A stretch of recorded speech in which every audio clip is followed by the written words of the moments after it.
English Language A-Level. Thank you very much. Yeah, hi everybody in person. Hello to those of you online. Thank you for sticking with me at the end of a long day. But yeah, the whole point of this last session, putting it into practice, is to look at what we've covered today from a more kind of pedagogical perspective. So focusing specifically on the teaching and learning of A-level English language, thinking about how these activities directly relate to some of the various different aspects of the course, right? Different exam questions, different skills that students need to know. Yeah, we're going to try and get through that in the next 45 minutes or so. So just a little bit about me, because chances are you've probably not heard of me before. In the past couple of years, it was Dan Clayton who did this from EMC. I'm sure most of you might be familiar with that name, but I've been doing this for the past couple of years instead.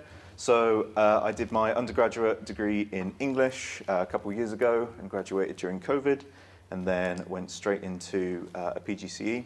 Mostly taught secondary English, but did a bit of experience, got a bit of work experience in sixth forms, and that's what led to my first job at a sixth form college in Hampshire, down in the south of the UK, teaching AQAs, A-level spec, but also EDUCAS, GCSE, English language. So I did that for a couple of years and did my ECT years at that sixth form college.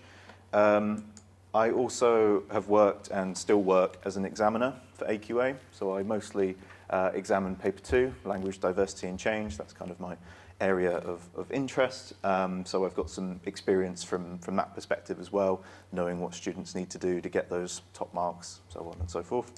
Then last year I did my master's in linguistics here at the University of York, so that's how I ended up working on the Toolkit project, which was all good. I then took a break from teaching this past year and worked in another educational setting, but I also did some tutoring for A-level English language, so I still sort of kept involved in that respect and still tutor a couple of students now. And yeah, as was mentioned earlier in the day, I will be starting a PhD here at York in September on a dialectology project, and I'll talk more about that later on, because it is something that will be relevant to you guys as well. There's a lot of plans to make some teaching and learning resources, so hopefully that will be of use. And I guess more appropriately for today's talk, given that this was a Generations of London English kind of takeover, I've worked on the project as a research assistant. So last year I worked as a research assistant, and I will be starting again on Monday for another couple of weeks, just doing some last minute tweaks to all of the data and stuff. So yeah, I've got some experience with this particular project. I've also written a few things about sociolinguistics and done, had some things published by EMC's e-magazine, if you're familiar with that. So a couple of years ago I published an article about the Dublin accent, and more recently I published a piece about the Southwest England dialect. That's what I did for my master's dissertation. So that's just a bit of an overview of who I am.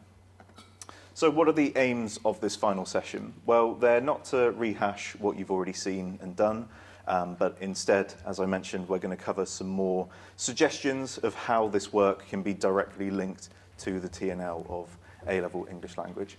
I'm mostly going to focus on AQA. I assume that most people here teach AQA.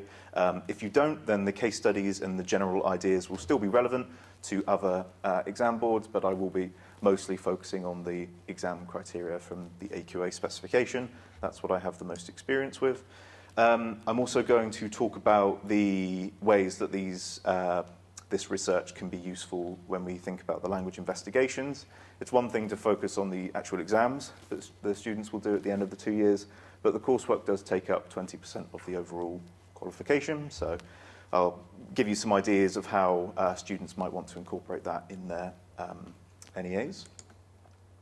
We're going to link today's presentations to other toolkit sessions from the past couple of years, but also some more contemporary resources to keep you just abreast of what's happening in the field at the moment, maybe some ideas that you could use in your planning if you want to revise some topics and things over the summer break.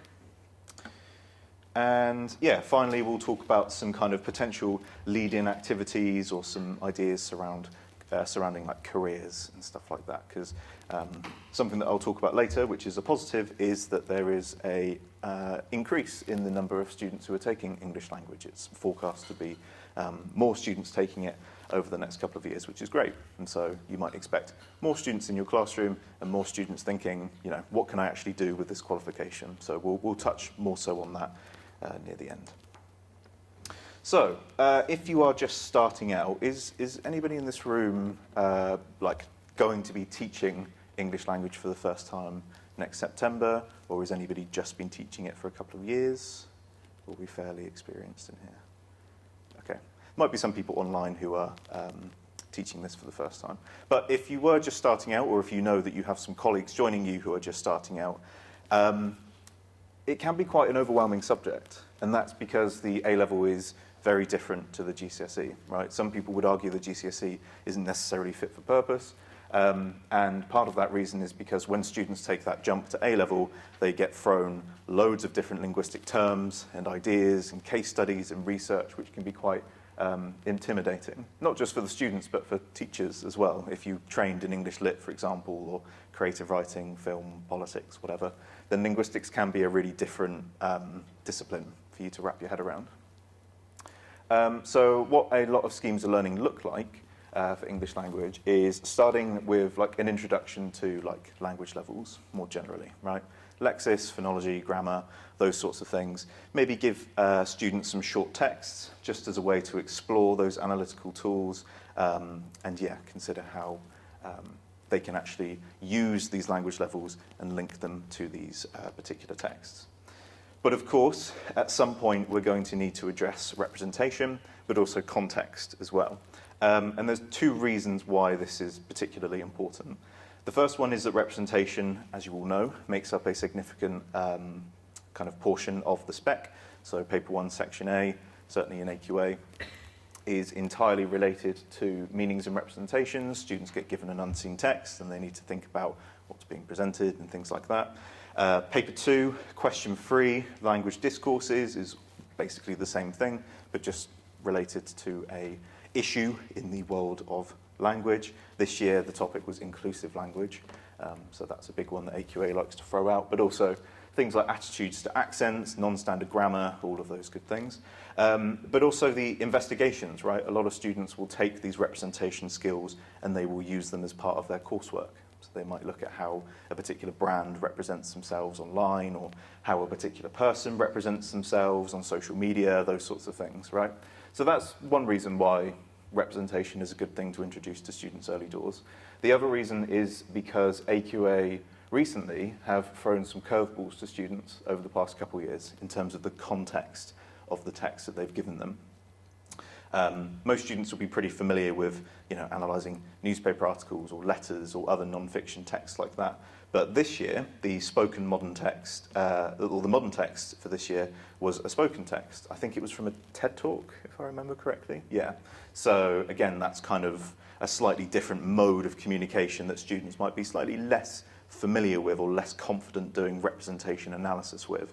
And then a couple of years before that, the topic, the text was, I think, from an Apple. It was from like Apple's presentation on Apple Music, I think it was, and that was again a spoken text. So AQA's starting to kind of push the boat out a bit and add some more kind of unique texts that they're throwing at students. So making sure that they're familiar and confident with not just the written texts, where everything is quite familiar and safe, but pushing out slightly to spoken language is pretty advisable. So how does that relate to what we've been talking about today? Well, I think that the kind of case studies that are best for introducing students to these topics are Coombes from this morning and Sam and Elisa's research. And the reason for that is because they focus on spoken language primarily, but they're also really useful for considering context and the role that context can play in conversation, right? Whether it's the topic of conversation or whether we're focusing on the speakers, those sorts of things are ideas that students need to be familiar with, so that's really important. But it also gives them some real-world hooks, which is useful for when students are covering topics for the first time, right? So Coombes' research is about spoken language more generally, which is an obvious hook for our students, but Sam and Elisa's research also focuses on MLE. It's a dialect that some of your students might have. It's a dialect that they'll be quite familiar with. So I think that looking at those activities for initial sessions, like maybe for feeder sessions from year 11 to first year, or for the first handful of lessons in first year in September, might be things to look at. Coombes' research in particular is really good for exploring just that initial idea of how spoken language can be influenced by context. Not necessarily the sociolinguistic stuff, the gender, social class and ethnicity and so on and so forth, but just initially thinking about whether, if a person agrees with a statement that they're being asked, or if they disagree, if they want to accept that movie invitation or reject it or whatever. Just those slight contextual features can influence the way that people react, right? So that general link between language and context, I think Coombes' research is really good at kind of introducing to students.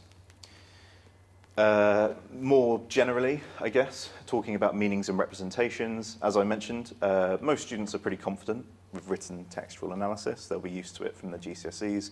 They will have done it from when they were kids at primary school. But the spoken language can be slightly trickier. There are loads of different terms that are specific to spoken language analysis. As Coombes spoke about earlier, turn-taking, question and answer sequences, discourse structure. A lot of that can be quite complex for students to kind of get used to, right? So I do think, again, Coombes' work would work really well to introduce students to the complexity of spoken language text, but also things like discourse structure, some of those key terms. I think it would be useful in that respect. And yeah, as I mentioned, it has some hooks for students. It focuses on linguistic features they probably use themselves, right? Or that they're aware that their peers use, and can cause a lot of really good discussion from that front. So that's the sort of paper one side of things covered. But of course, when we talk about A-level English language, we have to talk about language diversity, and we have to talk about sociolinguistics. So they need to have a really solid understanding of the broad terms of sociolinguistics, right? Language variation, language change, accommodation, social networks, all of those things. Oftentimes, one of the first topics, certainly that I've used when introducing these topics to students, is age and social groups and sociolex, right? I imagine it's similar for you guys as well. And what you've probably noticed from today is that all of the GLE case studies are really good ways of introducing these students to some of the key topics from the specification. So communities of practice, in-group membership, accommodation theory, things like language reflecting identity as well. All of those were mentioned at some point from Devyani's work or from Sam and Elisa's work. But also they are, so they're useful for kind of introducing ideas, but they're also great ways to push more confident students, pushing those slightly more complex ideas onto them. So if you have students who are interested in linguistics or are maybe pushing for sort of band 4, band 5 responses, you can also reframe these activities to be slightly more challenging, I guess. So for example, thinking about different levels of language change. So are we looking at language change over an extended period of time or just between generations? Sam and Elisa and Devyani spoke about lexical sets as well. We were talking about goats and geese and things all afternoon, but they could be really relevant to students as well if they want to push their understanding. And I'll talk about a specific example where they could use that later on. And finally, we can't really talk about London English without talking about MLE. It's such an integral part of the A-level specification. At this point, you probably can recite all of the key information about MLE in your sleep, right? It's something that's so integral to the course. So I think that these resources, the main thing that they do is that they just breathe a bit of fresh life into this subject. It's really important to talk about. It's necessary for students to know. It just gives you a little bit of a more fresh perspective on the subject matter. There is a wealth of material related to MLE. We'll talk about some of those things later on in the talk. Obviously, for example, last year, Paul Kurzweil spoke about a project where he looked at how MLE is represented in the media, so that's really useful. But there are also some other materials from other places as well. And if you're familiar with the mark scheme for A-level English language, you'll know that the mark scheme, or the assessment objective that tests students' knowledge of theory, at the top it says that they need to have a, quote, conceptualized and like synthesized understanding of the topic. And so if you're able to combine all of that kind of previous knowledge with this new current stuff, and students are able to kind of show the clear links and the clear narrative between all of these bits of research, then they are on their way to getting a nice high grade, certainly for AO2. And if they can write that in a half-decent essay, then they'll do all right for AO1 as well.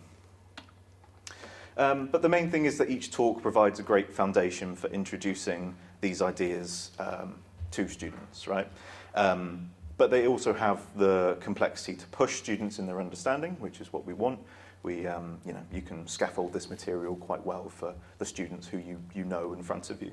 But they all have a real-world impact, they all have real-world implications, and that's the main thing. We want students to feel like there is a purpose, a relevance behind studying language and linguistics. So hopefully you can see that in the stuff that we're going to talk about. Cool. So I've categorized the 4 talks from today in kind of 3 different areas of the specification. So paper 1, paper 2, and the NEA. You can see that Coombes' research and Sam and Elisa's research, I think, is relevant to all 3 aspects of the spec in some capacity. Devyani's research is very much paper 2 focused, very much focused on language variation, or language diversity, as AQA likes to put it, and language change as well. I do also think they're all relevant to the investigations as well, because students can, in theory, talk, research and write about whatever they wish. So if they want to talk about teenage talk, for example, then Devyani's research is relevant. If they want to talk about language attitudes, Sam and Elisa's research is relevant. But yeah, that's kind of the main way that I would categorize all of this research. So let's get into the kind of weeds of these different case studies. We'll start off with Coombes' project. So I think it's perfect for spoken language transcripts that involve actual conversation between speakers, right? That's pretty obvious. It gets students to think about the role that prosody and intonation play in interactions, so whether speakers extend those filler words or if they use those filler words, and so on and so forth. And yeah, it gets them to think about complex conversations, how complex they actually are. You know, we do this without really thinking about it, right? So that nice link between language and context. In the top left of the screen, it's a bit small, but you might be able to read that that was the prompt that students were given. I think that was 2024 when they were given that prompt for the Apple Music kind of text. That's perhaps slightly less relevant for Coombes' research because that was obviously pre-planned speech. That was a presentation at a major tech event. But it does show that AQA could, and probably will, in the next couple of years, provide students with perhaps an interview between 2 speakers or some kind of spontaneous speech. And if they do, then Coombes' research will be really relevant for that. So they'll have a nice understanding of where filler words come into the equation and things like that.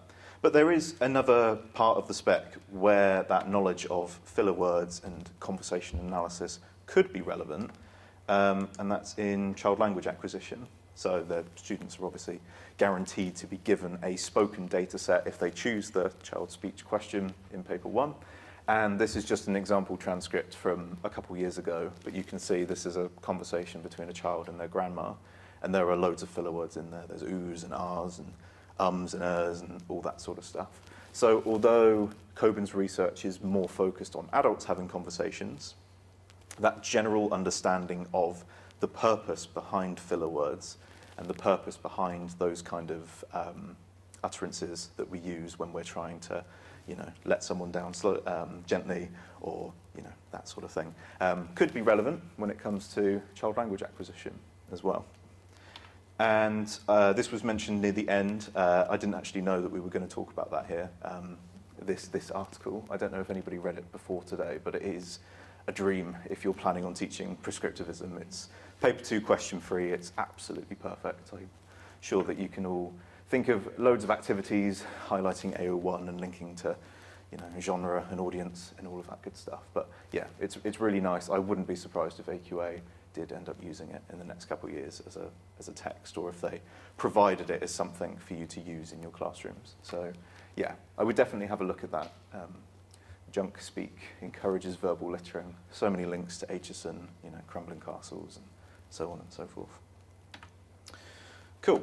Case study 2 then, Sam and Lisa. So again, I think that this is particularly relevant to all facets of the course. Maybe slightly more paper 2, but there are still links to other things. And I think part of its appeal is that it's a case study that explores the sociolinguistics of prosody, which is fairly under-researched, right? It's not something that's as popular as sociophonetics or looking at morphosyntax. So that's something that might appeal to students, because I don't know about you guys, but students, when they learn about prosody and tone and intonation, they tend to latch onto that, and that seems to be their sort of default, particularly some of the students who are maybe slightly less confident. They really like to talk about tone and intonation, even if it's not necessarily relevant.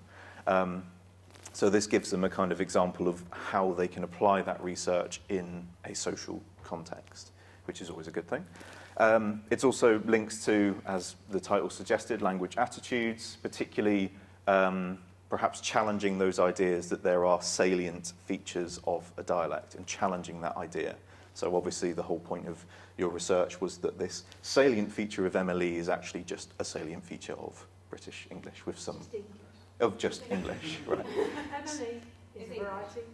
Absolutely, yeah. But a lot of the media will sort of make a push and say, well, actually, this is a particular feature of this unique dialect. So it just gets students to be a little bit more aware and conscious of how, maybe the media presents or represents these different features and tries to frame them as being part of one particular dialect. But the other thing that I wanted to talk about, and Devyani spoke about this as well, was this idea of lexical sets and like categorizing different words and different vowels into different categories. And I think that's useful because it's one of those high-level concepts. It was a little bit tricky to kind of navigate. So great for those students who are maybe looking to do linguistics at uni. But also it's used in opinion piece writing as well from various journalists. They like to use this. So for example, from a couple years ago, this was a letter from The Guardian with the title, "Caught Out at Dinner by the Trap Bath Split in Southern English Accents." So for those of you who don't know, in the north, trap and bath share the same vowel, kind of articulated at the front of the mouth. In the south, like myself, you have trap, which is front, and you have bath, glass, staff, etc., which is pronounced at the back.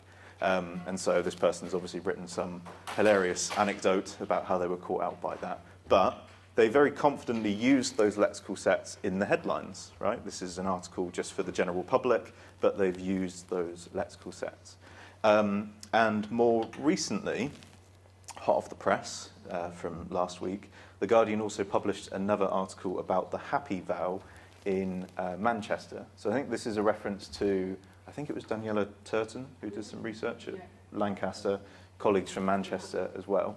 And so for those of you who don't know, the happy vowel represents that E vowel at the end of words like, well, happy, baby, chilly. And if you're from Manchester, the findings basically suggested that speakers from like a lower social class background are more likely to say things like happy, baby, chille. So the vowel is slightly lax and less tense compared to happy, chilly and things. But again, the person who wrote this article was confident enough that the lexical sets used in the headline will be understandable for an audience of non-linguists, right? So that could be something that you could easily pass on to your students if, for example, they had to write an opinion article about attitudes to accents, as they have been asked to do countless times by either yourselves or by AQA.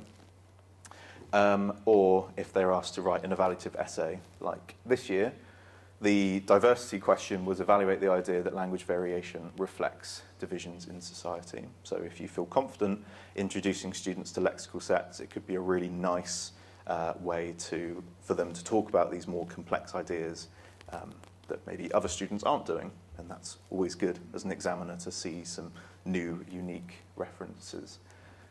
Lebov and Trudgill, it's great, but we've read it 100 times at this point. We'd like to see something new. And finally, Devyani's work, the last two case studies. Again, I think these are paper 2 forward, paper 2 heavy. And they're useful for various reasons. I think the main thing that probably a lot of you sort of understood from case study 3 was that they're really good for getting students to just understand external factors, those more sociological factors that influence language change, right? So that timeline of like the history of English and how, you know, different invasions have influenced it or how migration has influenced it is something that students need to know. AQA expects it, for example, that question at the top where they were asked to evaluate this idea that change is caused by contact between different social groups. So it's relevant in that respect. But it's also useful for talking about some more complex ideas like I've got listed up there. Those are all things that were mentioned at some point by Devyani. And they might seem fairly basic. We teach them quite a lot of these ideas quite early on, right? You know, communities of practice and accommodation theory and stuff. But they still are favoured quite highly in the mark scheme for evaluative essays. If they talk about audience design, for example, or communities of practice, and it's relevant, they can easily get level 4, possibly even level 5 for AO2. So these are really good case studies for kind of pushing students, reinforcing that knowledge that they've probably already got, but looking at it, you know, in a particular dialect in London, or dialect areas, I should say. It's also useful from an NEA perspective because it shows them what quantitative sociolinguistic research can look like. You know, those plots looking at the goat vowels, for example, or DH fronting, DH stopping. And I think the website is actually really useful for NEAs or just classroom projects. If students need to get data, spoken data, you can just signpost them to the website and let them crack on. We used to give students Chromebooks in our classrooms if you booked them out. So if you wanted to sort of step away from them using their mobile phones, book out some laptops, go to a computer room or something, give them that link, and then get them to write a poster summarising some research on London English and how it's changed over time. That would be something that would be really useful. And as I mentioned previously, it does tend to link to these more recent materials that are being created. And it just helps students step away from really relying on that traditional work and traditional theory that exists. So I'm talking about like David Crystal, and I think he wrote a book on Cockney rhyming slang, which is great. That's a really useful resource, but we can use this research to create that conceptualized overview, to make those useful links, and to make examiners happy, I guess, with loads of ticks for AO2. And finally, teenage language, as we spoke about, it's a key part of the AQA specification. Most students will probably look at that as part of their NEA, maybe looking at text messages and things like that. And so I do think Devyani's work is actually quite useful for providing a framework for students if they want to do a quantitative project, but they don't necessarily know how to do that, then the figures and the results that Devyani has is quite useful for that. They may not necessarily go into sort of the acoustic details of goat vowels, for example, but if they want to look at the frequency that different lexis is used, or different grammatical features and things like that, it's really useful for that kind of thing. So yeah, if they wanted to look at young speakers, but the independent variables is whether they're male or female, it provides a good, useful framework for that. So this is an example mark scheme from 2024. Evaluate the idea that a person's language use is determined by their identity. And if you look from sort of level 3 upwards, most of the stuff that was covered today would slot in really nicely with that mark scheme. So looking at level 3, show knowledge of research on language and class, gender, dialect variation, group identity, all of that stuff has been covered today. But even some of those more complex ideas, so like code switching or style switching, the interplay of different factors coming together, something that students need to be aware of, that these different social factors don't just work in isolation. They're, it's a constellation of ideology, I think some researcher put in a paper. And yeah, right at the top, this idea of a conceptualized overview of kind of sociolinguistic research, language as a performance of identity all of those things we've covered in some capacity today. So that's just an example of how all of this stuff is relevant to the mark scheme. Has anyone heard of Christian Ilbery before? He's a researcher from Edinburgh University. And he, a couple of years ago, did a paper about how MLE is represented on TikTok and on social media. And he found that there are specific features that people use to register this character of an MLE speaker. So that screenshot is from the EMC's New Directions kind of resource pack. So if you want to look at the specifics behind that, you can go onto the EMC website. I think it's free, so you can just download it, which is great. So again, make some really nice links between the toolkit research and from research from EMC. And a bit of a plug for Dan Clayton and other people who work on the Lexis podcast. I think you guys did the Lexis podcast a couple of weeks ago, right? Yeah. So, do you work on the project? I interviewed that. Yes. Ah. Neil was it. Perfect. So that, the latest episode is all about this toolkit, and we'll give you additional information on some of the theoretical background behind the talks and things like that, mostly for the GLE stuff.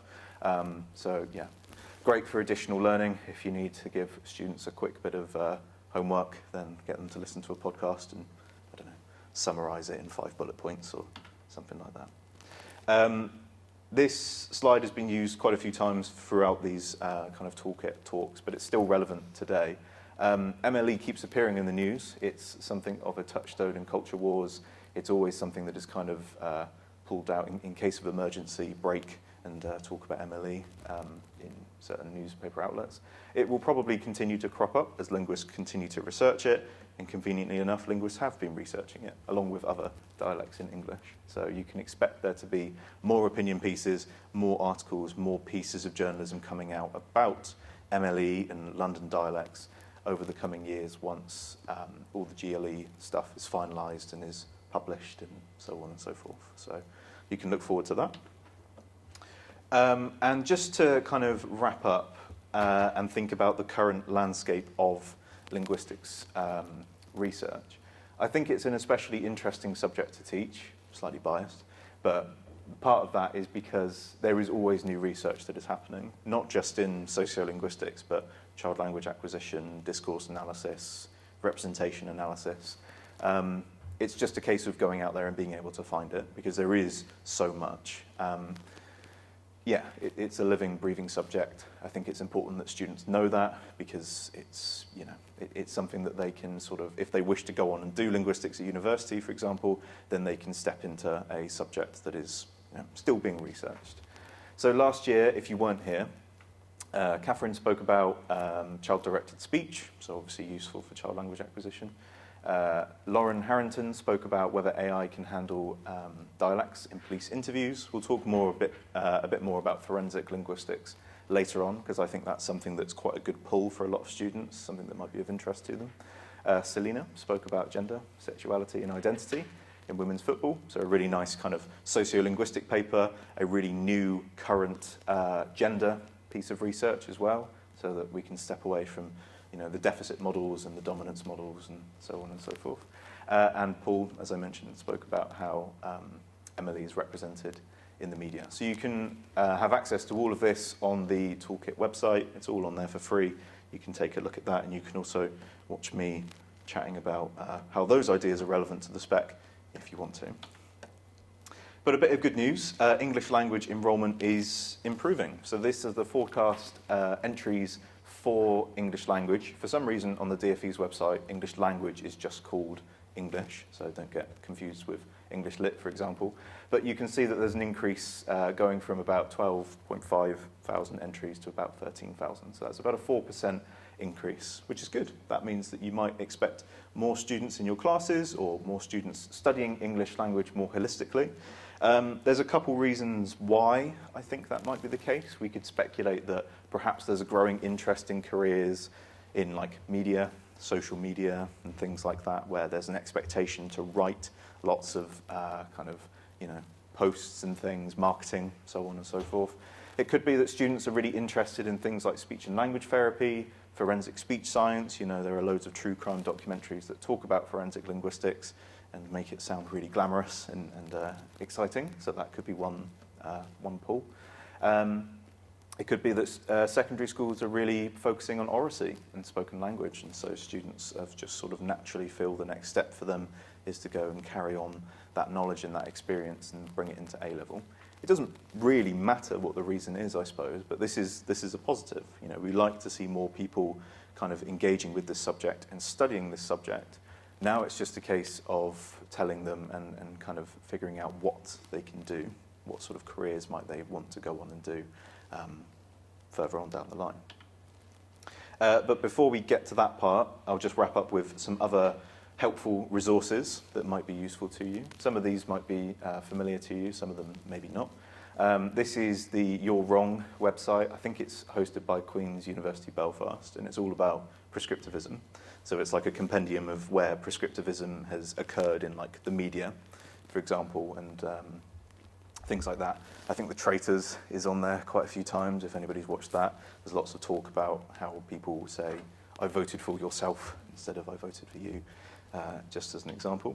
Our Dialects is a project that was undertaken by, I think, George Bailey here at York, and then a couple others from Manchester. Yeah. So it's just a sort of survey that people were given, and it's kind of like an online dialect map, so you can see how different people pronounce, for example, Bath and Bath, or whether something's a bread roll or a cob or a batch or whatever. It's all kind of nicely formatted in like a digital map. So another great resource for students if you're in an IT lab to go onto that website and get some summaries of kind of dialectology research, more recent dialectology research. Over in Cardiff, Mercedes Durham is doing some research looking at Welsh dialects. So if you have some ties to Wales, or if you have some students from a Welsh background, that might be useful to look at. As I mentioned previously, the Lexis podcast, there's loads of stuff on there that is really interesting to direct students to. Something for the more representation side of things. My old university lecturer, Aaron Stibbe, is an eco-linguist. So he looks at how language is used to represent like the natural world and some of the positive ways it's represented and so on and so forth. There's a free online course called The Stories That We Live By that I would recommend. It's for sort of like first year undergrads, but definitely a capable or, you know, a enthusiastic A-level student could definitely do it over the summer. It just kind of gives them a bit more understanding of language and representation, how things are framed, that sort of stuff. We spoke previously about Rob Drummond, so the Manchester Voices project. That was done a few years ago, and Rob's, I think, just currently finishing up a book all about Manchester Voices, so that's something that you could direct your students to. A big sociolinguistic project looking at the various boroughs of Manchester and whether there's variation there. And a bit of a plug for the University of York. York has its own online MOOC course, which is all about introductory sociolinguistics, accents, attitudes, very much focused and relevant to the A-level specification. A slightly shameless plug on my part, because I'll be one of the facilitators on this. It starts on Monday for the next month or so. I think there's like a connection between whether students finish that course and like the offer that they get here. Is that right? Yeah, so if your students complete the course when they apply to the department for one of our linguistics degrees, if they can show that they've completed the MOOC in a UCAS statement, they can be eligible for a reduced UCAS offer. So there is, if you Google York University MOOC reduced offer, there is a page about it, but there's also information on the course itself with some links and things. But essentially when they make an offer and they get the offer letter from the university, it has all the instructions about what they need to do. Yeah, so for those of you online, if your students are interested in studying linguistics at York, if they complete this online course at some point, maybe over the summer or at the start of second year, then they could be eligible for a reduced offer. So that's something to sort of advertise to them. At Nottingham University, Lucy Jones has produced a sort of guide to LGBTQ+ language called The Words We Live By, which is a really nice resource if you want to sort of sprinkle in some new content for language and gender or language and sexuality. And finally, another shameless plug on my part, is this new project, the Curlew project. So it's called the Census of Urban and Rural Language in England and Wales. I'll be working on this project as part of my PhD over the next 3 or 4 years. And it's basically just a updated survey of dialect variation across the entirety of England and Wales. So we'll be getting interviews from speakers all across the country, and it'll all be compiled into some nice kind of fancy books and things. But there's also going to be a heavy focus on like education and teaching and learning and stuff. So yeah, stay tuned for that. It's going to be hopefully a really interesting project, which I'm looking forward to working on. So yeah, keep that in mind. In terms of some helpful wider reading, some of these you might be familiar with already, some of them you might not. So just another mention to Rob Drummond. This book here, Your All Talk, is like a really nice introductory book for sociolinguistics. It gets people thinking about accents, attitudes, identity, and so on and so forth. So that's a really nice one to introduce to some of your keen students. And yeah, as I mentioned, Rob has also been writing a book. There's a joke here about being a busy bee, I think. Yeah, so a book about Manchester voices, accents, dialects, and identities. I think that's coming out in September, so you can look out for that. Might be useful for your students. I've mentioned before, EMC has got, I think it's a quarterly magazine that is published. So that has loads of different topics for English language, also English Lit, if you teach both subjects. But obviously the language stuff is what we're mostly interested in here. I was recommended this book when I did A-level English language about 1 million years ago now. I thought it was really great, and I still recommend it to students now. It's a little book of language by David Crystal, and it's just a really nice introductory book that just covers not just spoken language or sociolinguistics, but written language or genre, mode, child language acquisition. It covers everything. So I would really recommend this to students. Maybe see if you can get some in your local library or in your school's library if you think it would be useful. And then, yeah, as I mentioned before, there is now an even newer directions pack from Amanda Cole and Dan Clayton. So there's, again, a big compilation of AO2 research, so really nice for kind of if you need to plug some gaps in students' knowledge or if you want to push some students a little bit further. It's all laid out in a A-level friendly format. There are questions to prompt discussion. There are activities related to discourses and journalism. So it's all really, really teacher friendly, which is good. And just the final thing, this might be a question that you've heard quite a few times if you have done any parents' evenings recently. What exactly can they do with an English A-level? What is the point? Where do they go after they finish A-level study? You might get this question more if there is going to be an increased forecast in English language numbers. It might be a good time to refresh some careers displays or think about how you might answer that question. And I've just got a couple of potential careers that some students might want to fall into. So if you think this is relevant for some of your students, then keep that in mind. So the first one, obviously journalism, media. There's obviously a high focus on being able to, having strong spoken skills, strong written skills, which is obviously helped by English A-level. If you have any students who do English and criminology or sociology, I know that I had quite a few students who mixed those two subjects together.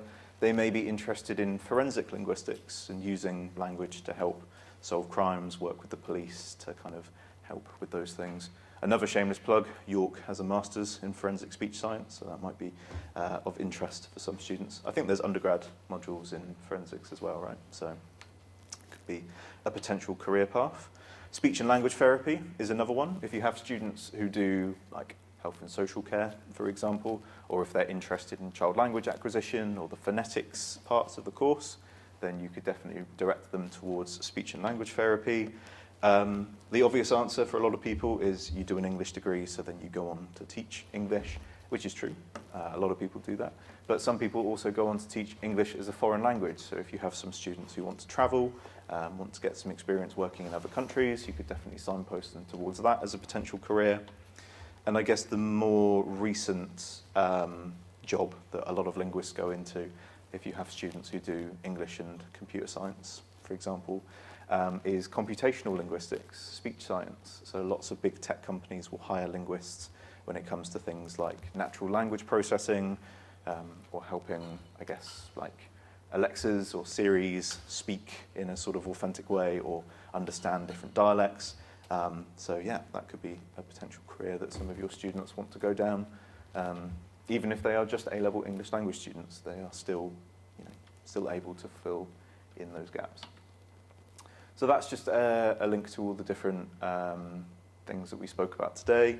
But that is, everything from me. Thank you for sticking with me.